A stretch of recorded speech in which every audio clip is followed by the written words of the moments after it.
میں اب آج کی اس آخری مجلس کے کلیدی خطاب اور ختامہ مسک والے بیان نصائح اور خطاب کے لیے میں دعوت دے رہا ہوں رئیس الجامعہ استاذنا مشفقنا مکرمنا و محترمنا شیخ الحدیث حضرت اقدس استاذ محترم مولانا قاری حق نواز صاحب تشریف لاتے ہیں اپنے طلباء سے اور آنے والے مہمانوں سے آخری خوبصورت اور قیمتی نصائح ارشاد فرماتے ہیں۔ بسم اللہ الرحمن الرحیم نحمدہ و نصلی علی رسولہ الکریم اما بعد۔ قابل صد احترام حضرات علماء کرام اور دیگر علاقہ کے ہمارے آئے ہوئے معزز مہمانان گرامی اور عزیز طلباء، حضرات علماء کرام کے تفصیلی پرمغز خطاب کے بعد تقریر کی ضرورت نہیں ہے۔ سچی بات یہ ہے کہ اب تعمیل کی ضرورت ہے۔ کسی نے کہا کہ تقریر نہ کر تاثیر دکھا۔ معلومات کا خزانہ جو آپ نے ماشاءاللہ اپنی محنت کے ساتھ طلباء نے جمع کیا اور اپنے مطالعے کے اندر سیرت نبوی صلی اللہ علیہ وسلم کے موتی چنے، دل و دماغ میں ان کو جگہ دیا اور اس کا اظہار کیا، اس پر الحمدللہ ثم الحمدللہ میری طبیعت خوش بھی ہے اور دل سے دعائیں نکلتی ہیں آپ لوگوں کے لیے بھی اور آپ کے ساتھ محنت کرنے والے اساتذہ کرام کے لیے بھی۔ اور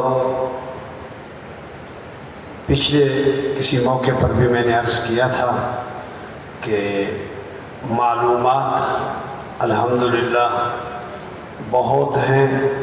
پہلے ہمارے سے پہلے جو لوگ گزرے ماضی قریب میں، ان کی معلومات اتنی نہیں تھیں جتنی آج کے طالب علم کو معلومات ہیں، لیکن جو کمی ہے اس کا ہم سب کو اعتراف ہے، وہ یہ ہے کہ ہم سارے کے سارے معلومات تو بہت رکھتے ہیں لیکن معمولات میں ہم بہت پیچھے ہیں۔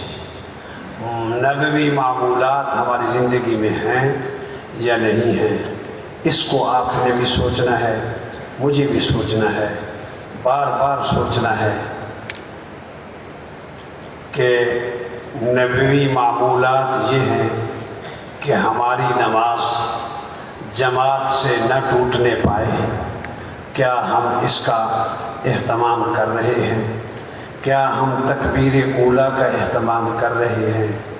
کیا مسجد میں جاتے ہوئے دایاں پاؤں نکلتے ہوئے بایاں پاؤں اس کا ہم اہتمام کر رہے ہیں؟ کیا ہم کھانے میں، پینے میں، اٹھنے میں، بیٹھنے میں، دن میں، رات میں معمولات نبوی ہمارے روزمرہ کے معمولات میں شامل ہیں یا نہیں ہیں؟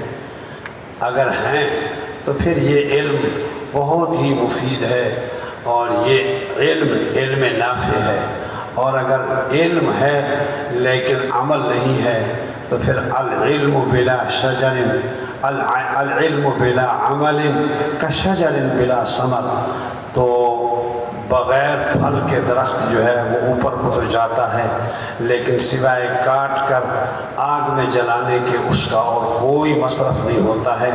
اللہ ایسے علم سے ہماری حفاظت فرمائے۔ ماشاءاللہ آپ کی معلومات کو دیکھ کر سن کر اللہ سے قوی امید ہے کہ جو عمل اور قول سے جو مقدم چیز ہے وہ علم ہے، اور اللہ تعالیٰ نے اس مقدم چیز کے لیے اپنے قدم آپ کو بڑھانے کی توفیق عطا فرمائی ہے، تو انشاءاللہ اب آپ کے معمولات اور اقوالات بھی نبی علیہ السلام کی زندگی کے مطابق ہوں گے۔ اللہ رب العزت مجھے بھی اور آپ کو بھی معمولات نبویہ کا دھنی بنائے اور اس کا حقیقی وارث بنائے۔ میرے عزیزوں، زیادہ تقریریں اتنی مؤثر نہیں ہوتی ہیں جتنا کہ ہمارا عمل زیادہ مؤثر ہوتا ہے۔ گزشتہ ادوار کے اندر یہی دیکھا گیا ہے کہ بہت سارے لوگوں نے کوئی لمبی چوڑی تقریریں نہیں کی تھیں، بلکہ ان کے عمل کو دیکھ کر ہندو، کافر، انگریز ان کے عمل کو دیکھتے ہی کلمہ پڑھنا شروع کر دیتے تھے۔ خدا کرے کہ وہ عمل کا جذبہ ہم سب کو نصیب ہو۔ 11:30 بج چکے ہیں، اب اس کے بعد کسی واعظ و نصیحت کی ضرورت نہیں۔ مولانا عبد المالک صاحب مدثر له نے بھی آپ کے سامنے بہت پرمغز خطاب کیا، اور اس سے پہلے مولانا انس صاحب مدثر له، آج ان کے ہاں بھی اسی طرح کی مجلس تھی، ان کے ہاں اسی طرح کا پروگرام تھا، اور وہ بتا رہے تھے کہ میں اپنے بزرگ چچا جان کو بتا کے نہیں آیا ہوں میں کہاں جا رہا ہوں، اور ان سے ویسے ہی میں چھپ کے آپ کے مدرسے میں، یہ آپ کی محبت ان کو کھینچ لائی۔ اور یہ وفاق کے مسئولین حضرات بیٹھے ہوئے تھے، یہ وفاق کے مسئول ہیں، پوری کراچی کی وفاق کو نظم، امتحانی نظم کو یہ لوگ چلاتے ہیں، اور یہ حضرات آئے ہوئے تھے، یہ بھی اپنا وقت قیمتی لے کر آئے تھے اور آپ کے ادارے اور آپ سے محبت کے لیے تشریف لائے تھے۔ اللہ ان سب حضرات کی آمد کو قبول فرمائے، اور ہمارے بائیں طرف آئے ہوئے ہمارے مہمان گرامی، یہ بھی اس ادارے سے یہ توقع لے کر آئے ہیں کہ یہاں ہمیں معمولات نبوی نظر آئیں گی، ہمیں نبی کی جیسی شکلیں نظر آئیں گی، نبی جیسی صورتیں نظر آئیں گی، نبی جیسی سیرت نظر آئے گی، نبی جیسے اٹھن بیٹھن نظر آئے گا، نبی جیسا دن اور رات نظر آئے گا۔ میرے بھائیوں، میں اب اگر آپ سے پوچھنا چاہوں کہ آپ میں سے کتنے ایسے طالب علم ہیں جو یہ کہیں کہ جناب جب سے میں مدرسے میں داخل ہوا ہوں آج تک میری تکبیر اولیٰ اور صف اولیٰ قضا نہیں ہوئی ہے، تو اس کے لیے کوئی شاید ہاتھ کھڑا کرنے کے لیے تیار ہوگا؟ جبکہ ہم دینی ماحول میں رہتے ہیں، ہمارا کوئی دنیاوی ماحول نہیں۔ میرے بھائیو، اس کے لیے اپنے آپ کو تیار کرو۔ اگر میں یہاں کہوں، میرے سمیت میں یہ کہوں کہ کون ایسا آدمی ہے جو جناب جس کی تہجد کی نماز قضا نہیں ہوتی ہے، تو کوئی جناب یہاں آپ جو ہے وہ ہاتھ بلند کرنے کے لیے مشکل سے شاید تیار ہوگا، مجھے تو نظر نہیں آتا۔ اللہ رب العزت ہمیں نبی کا حقیقی وارث بنائے۔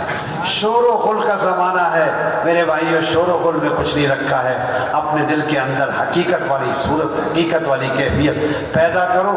اللہ ہم سب کو نصیب فرمائے۔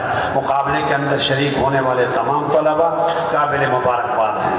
البتہ شکست، ہار اور جیت یہ ایک دنیا کی رسم ہے، لیکن یاد رکھو اس کے اندر خدا کی قسم شکست کھانے والے بھی جیت والے، وہ شکست کھانے والے نہیں ہیں، ٹھیک ہے؟ میدان کے اندر ہر کوئی آتا ہے، شہادت مقدر والوں کو ملتی ہے، تو آپ میدان کے دھنی تو ہیں، مجاہد تو ہیں اس زمانے کے اندر۔ آج لوگوں کو فنکاروں کے ناموں کا پتہ ہے، فنکاروں کے کاموں کا پتہ ہے، فنکاروں کے جناب پروگراموں کا پتہ ہے۔ اللہ تیرا شکر ہے کہ 1400 سال پہلے نبی کی ازواج، نبی کا ہنسنا، نبی کا رونا، نبی کا چلنا، نبی کا پھرنا، نبی کا اٹھنا بیٹھنا ہمارے ان طالب علم ساتھیوں کو یاد ہے۔ اللہ ان کی زندگی میں برکت عطا فرمائے، اور اس کی برکت سے اللہ تعالیٰ ان کو معمولات نبوی کا عادی بنائے۔ وآخر دعوانا